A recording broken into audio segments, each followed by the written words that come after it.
बीज गुणज प्रशिक्षण अरगडिया में निरीक्षण करने पहुंचे कृषि जिला अधिकारी डॉक्टर अभिषेक मिश्रा।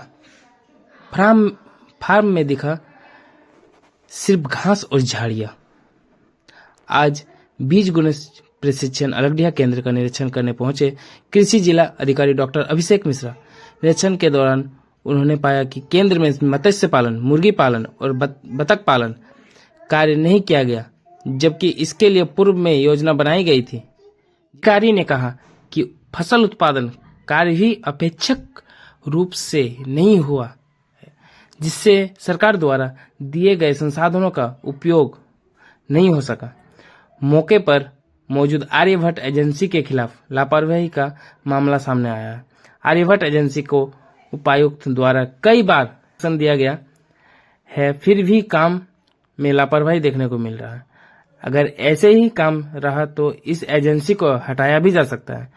आपको बता दें कि अरगडिया कृषि फार्म में फसल नहीं बल्कि चारों तरफ घास और झाड़ियां ही दिखेगा। अब में मछली नहीं, सिर्फ मेढक देखने को मिलेगा। किसानों को प्रशिक्षण तो दिया गया, लेकिन सिर्फ फार्म में कीड़ा लगा हुआ कुछ बैगन देखने को मिलेगा। चारों तरफ घास और झाड़ियां से भरा हुआ कृषि फार्म सिर्फ नाम का कृषि फार्म रह गया है। 3 तालाब तो है, पर मछली पालन नहीं हो रहा। एक भी बतख, मुर्गी या गाय इस फार्म में नहीं देखने को मिलेगा। जांच का विषय है, कहीं ये एजेंसी सरकार का पैसा को पानी में तो नहीं डुबा रहा है।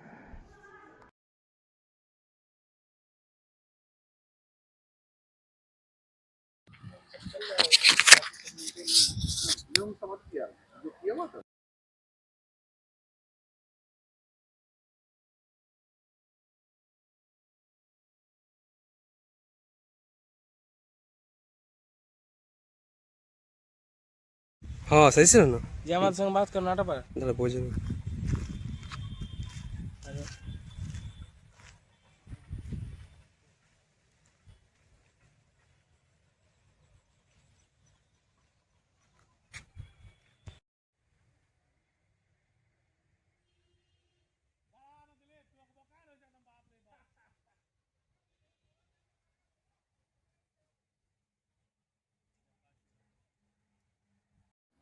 सर, आज आप लोग ऑलरेडी कृषि फार्म में आए हैं, क्या कुछ देखे और क्या कुछ काम में आप लोग को लापरवाही देखने को मिल रहा है? इसका तो रेगुलर जो विजिट और मॉनिटरिंग तो हमें करना ही है, वही कर ही रहे हैं। और उसी क्रम में आज फिर भी यहाँ पर आए हैं। एजेंसी को हम लोग बार बार समय इसको मेंटेन करने के लिए दे रहे हैं और कई बार एक्सटेंशन किया जा चुका है। और उसी क्रम में आज यहाँ एक बार फिर हम देखने आ रहे थे कि कितना अपना वर्क एक्टिविटी आगे बढ़ा रहा है और अभी अपेक्षित परिणाम नहीं यहाँ हमें मिले हैं। इस चीज़ को रखकर हम इसको जिला स्तरीय समिति के समक्ष और राज्य के समक्ष भी ये रखेंगे कि एजेंसी बार बार आश्वासन के बाद भी ये अच्छा वर्क नहीं कर रही है। तो अभी मानकों पे तो बिल्कुल नहीं है फार्म, आप देख ही रहे हैं। क्या क्या सर इसमें काम होने वाला है सर, जो कि अभी तक नहीं हुआ? इसके 42 अलग-अलग पॉइंट हैं जिनमें इस पे काम होना है। इसमें आपका फसल उत्पादन है, हाई यील्डिंग वैराइटीज़ में वो आपके हार्टिकल्चर के क्रॉप भी हैं और फील्ड क्रॉप भी हैं, उनका उत्पादन होना है। इसके साथ आपका जैसे तालाब में मत्स्य पालन का कार्य होना है। इसके साथ पशुपालन में गाय पालन है, बकरी पालन है, मुर्गी पालन है और बतख पालन है। इस तरह की कई एक्टिविटी भी होनी है। साथ ही साथ इसमें बायोपेस्टिसाइड, जीवामृत, बीजामृत जैसी चीज़ों का भी उत्पादन इकाई यहाँ प्रारंभ होगी। और इन सारी एक्टिविटी के साथ साथ जो कृषक प्रशिक्षण है, उनका प्रशिक्षण करना, उनका विजिट कराना, इस तरह की सारी एक्टिविटी इस फार्म पर होनी है। क्योंकि सर सालों से ये एनजीओ इस पे काम कर रही है, लेकिन जिस तरह आप बता रहे हैं उसमें से कोई भी काम यहाँ पे देखने को नहीं मिल रहा। देखिए, सालों से तो नहीं कहेंगे।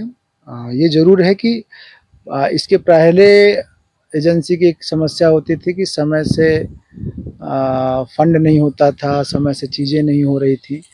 तो चूँकि वो कहते थे कि फंड के कमी में और समय से फंड ना मिलने के कारण एक्टिविटी नहीं कर पा रहे हैं। लेकिन अब ये स्थिति है नहीं। हमारे पास फंड पर्याप्त मात्रा में उपलब्ध है, परंतु जब तक फंड तब तक नहीं रिलीज किया जाता है जब तक वो कार्य नहीं हो। और उसी व्यवस्था में चूंकि अगर अब ये कार्य नहीं करते तो ये इनकी शिथिलता स्वतः समझ में आती है। और पिछले 6 महीने से तो हम लगभग हर माह में 15 दिन में तो मेरी visit SO journal SO farm हमारे साथ हैं मैम, इनकी विजिट रेगुलर हो रही है। तो कहीं ना कहीं इसकी सफलता कंपनी की समझ में आ रही है। तो चूंकि जब एक कोई चीज़ एजेंसी किसका चयन होता है तो अगर उसको वो सही से काम नहीं करती, उसको हटाना भी होता है तो एक प्रॉपर डॉक्यूमेंटेशन की ज़रूरत होती है। तो एक अंतिम मौका कई बार उपायुक्त महोदय ने द्वारा इनको दिया था। तो अगर ये इसके बाद भी अगर स्थिति ये 10 से 15 दिन में फार्म को पूरी स्थिति में नहीं लाते हैं तो आगे का विचार किया जाएगा कार्रवाई के लिए इस पर। जी सर, आपका पूरा परिचय दे देगा सर। हाँ, मैं डॉक्टर अभिषेक मिश्रा, जिला कृषि पदाधिकारी, धनबाद।